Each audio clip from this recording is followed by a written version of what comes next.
que tantas notícias sobre o Sol? Alguns dizem que o Sol está ficando zangado.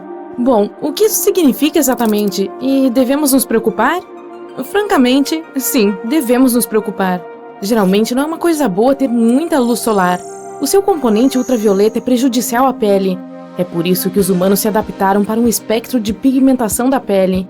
Quanto mais luz solar houver, mais pigmentação precisamos para nos proteger. Chapéus grandes e, é claro, protetor solar de FPS alto e protetor solar sem óleo também ajudam, especialmente para pessoas de pele clara. Mas o que o planeta Terra vai fazer? Primeiro, vamos conseguir uma boa estimativa de até onde, provavelmente, irá essa zanga do Sol. O Sol geralmente passa por um ciclo ativo-calmo-ativo a cada 22 anos, com altos e baixos ocorrendo a cada 11 anos. Por que isso acontece, ninguém sabe, simplesmente acontece. Provavelmente há uma razão, mas os cientistas ainda não descobriram. Eles sabem que a cada ciclo, o Sol inverte seus polos magnéticos. Isso por si só é bastante surpreendente, especialmente quando você considera que a Terra não inverteu seus polos magnéticos nos últimos 600 mil anos. Ultimamente, o Sol tem estado extremamente calmo, o mais calmo que já foi em mais de 100 anos, na verdade. Isso também é incomum. O ciclo ativo-calmo-ativo se transformou em um ciclo ativo-calmo-calmo. Mas isso está mudando, e é por isso que estamos notificando nossos amigos incrível-maníacos sobre o que esperar nos próximos anos. Os termos calmo ou ativo ou zangado referem-se à quantidade de radiação de alta energia que o Sol emite. Felizmente, a quantidade de luz visível que o Sol emite não muda muito. Isso seria um problema sério. Se o Sol ficasse apenas 6% mais escuro ou mais brilhante, a Terra congelaria ou fritaria. Observar manchas solares é a maneira mais fácil de medir a atividade do Sol. Quanto mais manchas solares forem visíveis, mais ativo ele está. Um gráfico, conhecido como diagrama borboleta, rastreia o padrão de 11 anos de atividade das manchas solares. Ele mostra como as manchas solares desaparecem regularmente da superfície do Sol e reaparecem regularmente em outros locais. A NASA previu que o ciclo atual da atividade solar seria calmo, como o anterior, mas está começando a parecer que esse não é o caso. Atualmente, estamos no ciclo solar de número 25. Esse é o 25º ciclo solar de 11 anos desde 1755, quando isso começou a ser registrado. Espera-se que esse ciclo de atividade solar atinja o pico em 2025. O Sol já excedeu o número de manchas solares que a NASA havia previsto. Não parece que esse ciclo vai ser calmo. Parece que teremos uma radiação solar muito ativa na Terra nos próximos anos. No início de fevereiro de 2022, 40 dos 49 satélites de comunicação da SpaceX em órbita acima da atmosfera foram destruídos por uma explosão no Sol. O gás de plasma eletromagnético de alta velocidade do Sol, conhecido como vento solar, fez com que a atmosfera terrestre se comprimisse e os satélites de Elon Musk perderam sua integridade orbital e caíram de volta na Terra. As manchas solares parecem manchas escuras no Sol, mas não são escuras. Elas simplesmente não são tão brilhantes quanto a superfície da estrela. Para ter uma ideia melhor, pegue uma lâmpada acesa de 25 watts e segure-a na frente de uma lâmpada de 100 watts. A lâmpada de 25 parecerá escura. O mesmo acontece com as manchas solares. Essas manchas na superfície do Sol quase sempre vêm em pares. Isso ocorre porque elas são tempestades magnéticas no gás plasmático do Sol. Uma mancha solar será magnética positiva e a outra será magnética negativa. Entre as duas, que podem ser muitas vezes maiores do que a própria Terra, flui uma corrente elétrica que carrega consigo um arco ardente de gás ionizado. As erupções solares são outra coisa com a qual devemos nos preocupar. São poderosas explosões eletromagnéticas no Sol associadas a manchas solares. À medida que o gás de plasma superquente no Sol gira e torce, ele também torce as linhas de campo magnético nas manchas solares. Quando essas linhas quebram, uma poderosa explosão libera raios-X e radiação gama na velocidade da luz. Gases visíveis também são liberados. As erupções solares têm um sistema de classificação de acordo com sua intensidade. As de classe X são as mais perigosas. Esse tipo pode causar apagões de rádio em toda a Terra e prejudicar satélites, astronautas em órbita e até mesmo passageiros em aviões de alta altitude. As explosões solares de classe M geram auroras espetaculares nas áreas dos polos norte e sul da Terra, enquanto as de classe C quase não têm efeito na Terra. Mas as explosões solares não são as maiores explosões do Sol. EMC significa ejeção de massa coronal, e essas são muito maiores do que as erupções solares e mais perigosas quando vêm em nossa direção. Como o nome indica, as ejeções de massa coronal são explosões que se originam na coroa do Sol. Elas lançam milhões de toneladas de gases ionizados quentes para fora da coroa. Coroa é a camada de gás fina e brilhante ao redor da superfície solar. É muito mais quente que a superfície do Sol. A superfície em si tem cerca de 5.537 graus Celsius, mas a coroa está em algum lugar entre 1 a 2 milhões de graus. O porquê e como a coroa é muito mais quente do que a superfície é outro grande mistério que os cientistas ainda precisam desvendar por completo.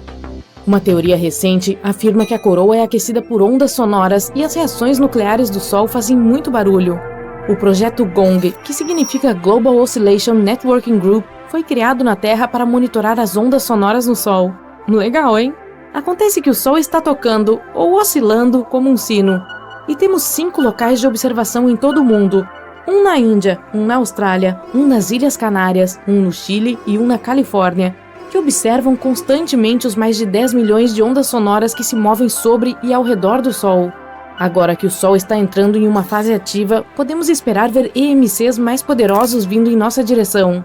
Os gases ejetados pelo Sol são ionizados e despojados de elétrons pelo calor intenso, o que faz com que formem uma tempestade de prótons capaz de viajar pelo espaço a velocidade de cerca de 800 km por segundo. Esses núcleos atômicos carregados positivamente serão principalmente bloqueados ou desviados pelo campo magnético que se estende ao redor da Terra. Nossa atmosfera não ajuda contra uma tempestade de prótons, embora o último quilômetro de ar acima da superfície terrestre pare os raios-x nocivos das explosões solares. O vento de partículas do Sol só pode ser interrompido pela magnetosfera terrestre. Podemos esperar algumas auroras espetaculares ao redor dos polos magnéticos da Terra, e é muito possível que se estendam até as latitudes médias quando a Terra estiver se movendo através de uma ejeção de massa coronal. Atualmente, os Estados Unidos têm uma sonda espacial indo para a coroa solar.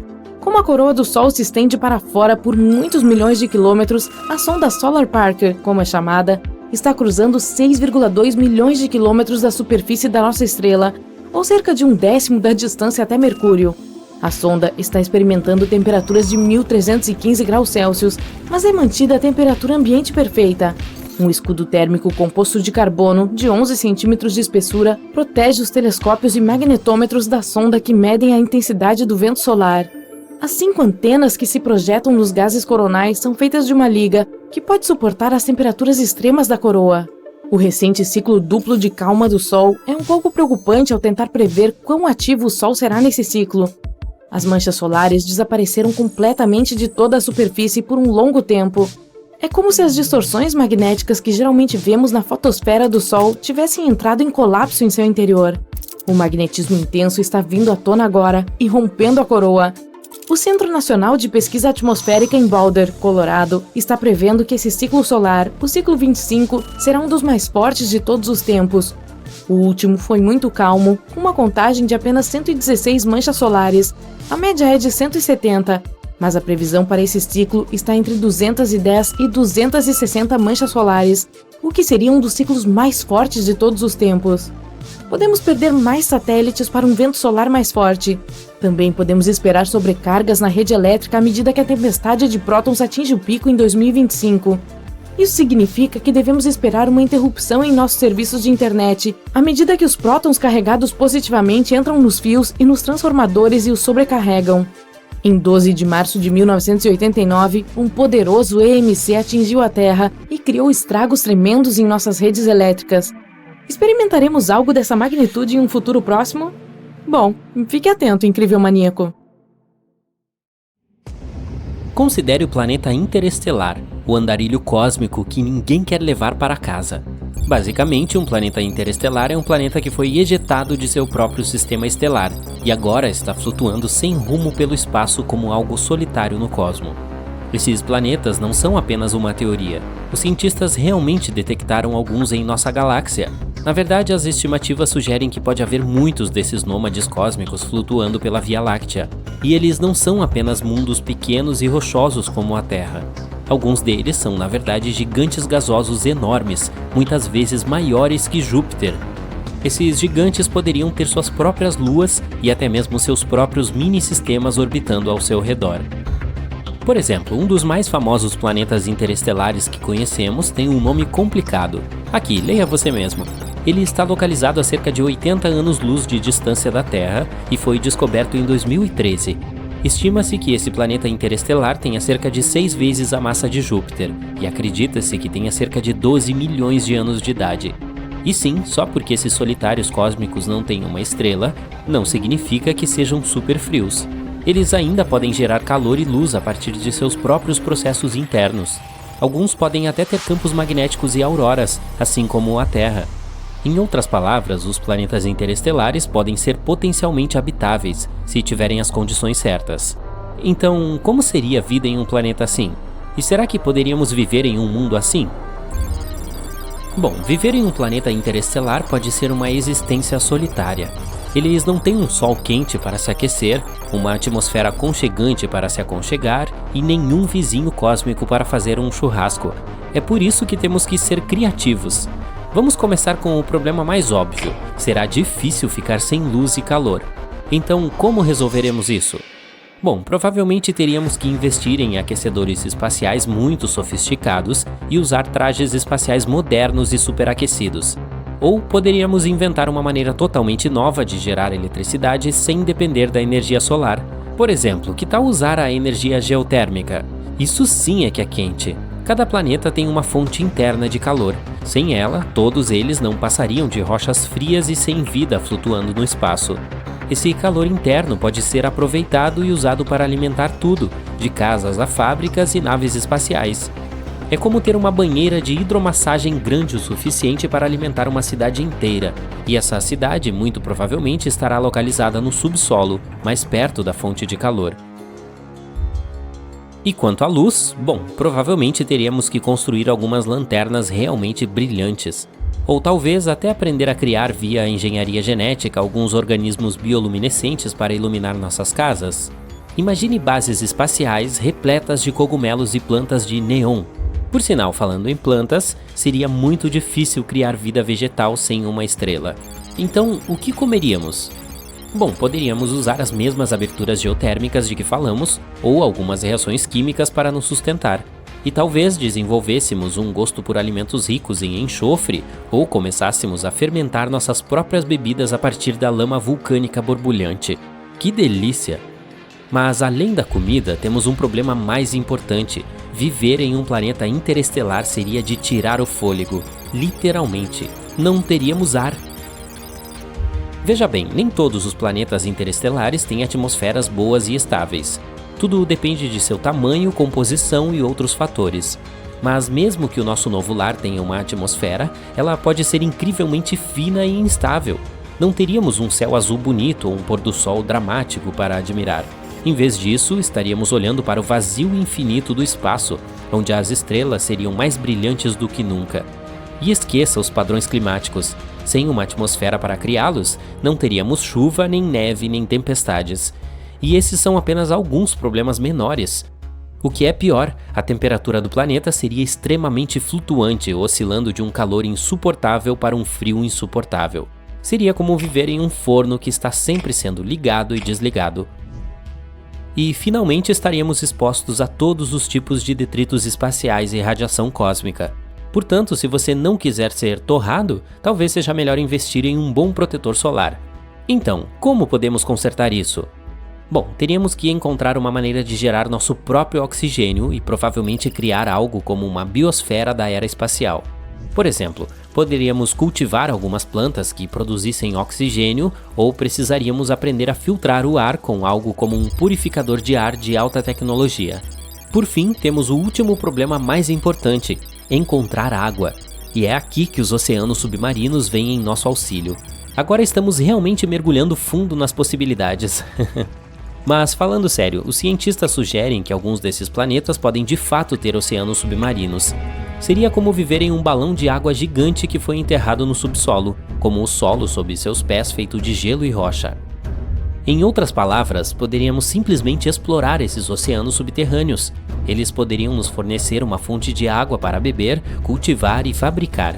Talvez até com outros recursos e materiais que nunca vimos antes. E, por sinal, quem sabe que tipos de criaturas estranhas podem estar à espreita nesses mares subterrâneos? Mas não se preocupe, mesmo que não tenhamos nenhum oásis subterrâneo, também existem outras opções. Poderíamos obter água de cometas, mineração de gelo e até mesmo da atmosfera, aquela que acabamos de criar antes. Por fim, precisamos encontrar e extrair alguns recursos para construir nossas casas e outras coisas. E um planeta interestelar pode não ter os mesmos tipos de recursos que um planeta que orbita uma estrela. É como tentar encontrar alguns tesouros em um deserto. Não é exatamente uma coisa certa. Talvez tenhamos que contar com recursos de asteroides próximos e coisas do gênero. E se quisermos extrair recursos do próprio planeta, talvez precisemos perfurar quilômetros de gelo e rocha.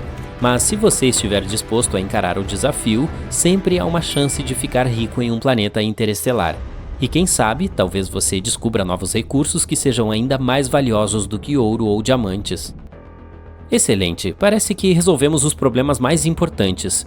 Pode haver outras pequenas dificuldades. Por exemplo, também teríamos que lidar com dias e noites muito longos, dependendo da velocidade de rotação do nosso planeta. E não teríamos um ciclo normal e regular de dia e noite. A rotação do nosso planeta poderia ser extremamente imprevisível. Talvez tivéssemos noites que duram semanas seguidas por dias que duram vários dias, o que poderia realmente bagunçar nossos horários de sono. Talvez tivéssemos que desenvolver um café bem forte para nos manter acordados durante essas noites longas e escuras. Mas, hipoteticamente, podemos nos adaptar a todas essas coisas e superar todos os desafios. E agora, finalmente, bem-vindo ao planeta interestelar, onde o Sol nunca nasce, mas as aventuras nunca terminam. Graças à nossa tecnologia avançada, conseguimos criar um ambiente confortável e habitável nesse mundo antes árido. O céu acima de nós agora tem um lindo tom de azul, repleto de nuvens brancas e fofas, e ocasionalmente um bando de criaturas voadoras. Não faça perguntas difíceis. Quando nos aventurarmos a sair de nossos habitats subterrâneos, seremos recebidos por um mundo cheio de surpresas. Plantas e animais estranhos se adaptaram às condições únicas deste planeta, alguns com características bioluminescentes que brilham no escuro. E tome cuidado se você quiser nadar no oceano subterrâneo, ele pode ser o lar de algumas criaturas bizarras que querem se alimentar com... Bom, voltaremos a esse assunto. Talvez. Como você pode ver, criamos cidades extensas e comunidades prósperas, alimentadas pela energia geotérmica do planeta. Também criamos várias fontes de luz artificial que mantêm as coisas claras durante as noites escuras e frias. É claro que ainda temos alguns problemas com a navegação e o controle do tempo, mas as coisas não são tão monótonas como costumavam ser, não é mesmo? De modo geral, viver em um planeta... Nuvens de fogo e fumaça surgem e o foguete é lançado. O Delta IV Heavy é um dos foguetes mais poderosos já existentes. 3 motores enormes queimam toneladas de combustível, ajudando a nave espacial a ganhar altitude. Os 2 auxiliares laterais desencaixam, deixando o núcleo comum do auxiliar para a subida adicional. Quando em órbita, o foguete libera sua carga útil. Essa é a sonda Parker Solar, a primeira nave espacial a tocar o Sol. E seguiremos sua jornada passo a passo. A sonda foi lançada em 12 de agosto de 2018 e começou sua jornada em direção à nossa estrela. O Sol está a 150 milhões de quilômetros de distância da Terra. Isso é 390 vezes a distância Terra-Lua e 36 mil vezes a largura dos Estados Unidos de costa a costa. As partículas de luz que o Sol emite precisam de 8 minutos para percorrer essa distância. Para nossos foguetes convencionais, essa viagem levaria mais de 200 dias. Mas a Parker Solar cobriu mais rápido usando manobras gravitacionais. No caminho da Terra para o Sol, a sonda circulou em torno do nosso vizinho Vênus. Tudo o que tinha que fazer era entrar no campo gravitacional do planeta e se deixar ser atraída. Nesse ponto, nossa sonda espacial recebeu um impulso extra, sem precisar desperdiçar nenhum combustível. Depois de fazer uma órbita, os motores da sonda espacial mudaram a trajetória e a sonda deixou a órbita de Vênus com aceleração suficiente para viajar para o Sol. E, em 5 de novembro de 2018, a sonda Parker Solar fez sua primeira aproximação ao Sol. Antes de tocar sua superfície, a nave espacial teve que entrar na órbita da estrela. Para conseguir isso, fez mais manobras gravitacionais. Somente depois disso é que ela começou a circular pelo Sol, o objeto mais pesado do sistema solar e com a gravidade mais poderosa. Então, isso dará à sonda uma quantidade incrível de aceleração a cada sobrevoo. A Parker Solar estava constantemente se movendo entre 2 pontos. Eles eram o periélio e afélio. Olha, aqui está o Sol, e aqui está a órbita da sonda em forma de elipse. O ponto mais próximo do Sol é o periélio.